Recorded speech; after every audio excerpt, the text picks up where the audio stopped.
My parents pretended I didn't exist, so I made sure everyone forgot about them. I'm Emily, 25, and the forgotten youngest of 3 siblings. My parents were wealthy and socially active, always doting on my older brothers Jason and Michael. Jason was the golden boy, smart, charming, everyone's pride and joy. Michael was the fun, athletic one with endless trophies and friends. I was just there, like a forgotten book collecting dust on a high shelf. The neglect wasn't subtle. When I was 9, school ended early due to a storm. Teachers made sure every kid had a ride home except me. I sat on the school steps in my rain-soaked uniform for hours, watching the downpour soak through my shoes. The janitor finally asked if someone was coming. By then it was dark and I had to walk home alone. When I opened the door, my mom was flipping through a magazine, barely looked up and said, "Oh, you're back. Dinner's in the fridge." No apology, no concern. They forgot to pick me up so often that teachers started offering to drive me home themselves. The pattern continued through everything. Birthday parties were half-hearted affairs where mom invited her friends and their kids, not mine. I once overheard her telling a friend, "I don't bother asking Emily who to invite because she doesn't really have friends." When my brothers spoke, the family listened. When I tried sharing something about my day, a good grade, a new friend, Jason would tease me and Michael would roll his eyes, telling me to stop trying so hard to be noticed. Eventually, I stopped talking altogether. The breaking point came during high school graduation. I was valedictorian with near-perfect grades, despite getting 0 support at home. I sent out invitations to the ceremony,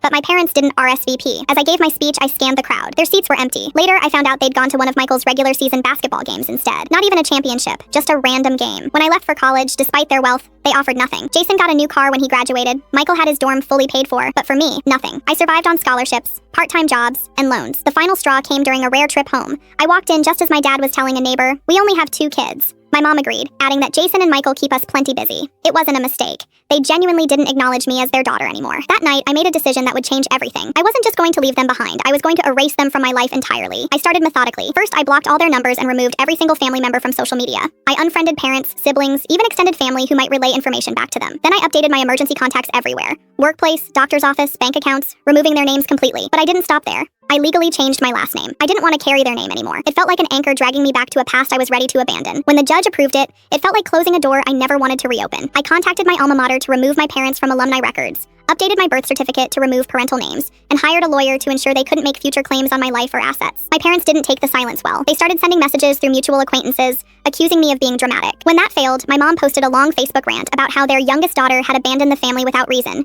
painting herself as a heartbroken mother left in the dark. The comment section was mixed. Some people blindly sympathized, but others who'd witnessed their behavior over the years started asking uncomfortable questions. "But didn't you skip her graduation? Wasn't she always left out at family events?" That's when I decided to take control of the narrative. I wrote a detailed post laying out everything. The forgotten pickups, the skipped graduation, overhearing them claim they only had 2 kids. I included screenshots of their indifferent messages and emails. The post exploded. Within hours, it had thousands of upvotes and comments from people calling their behavior textbook emotional neglect. My parents sent a cease and desist letter claiming defamation. My lawyer laughed it off. Everything I'd shared was documented truth. Their reputation crumbled. 3 years later, I'm thriving. I work for a nonprofit supporting neglected children. I've built a chosen family of incredible friends, and I own my first house.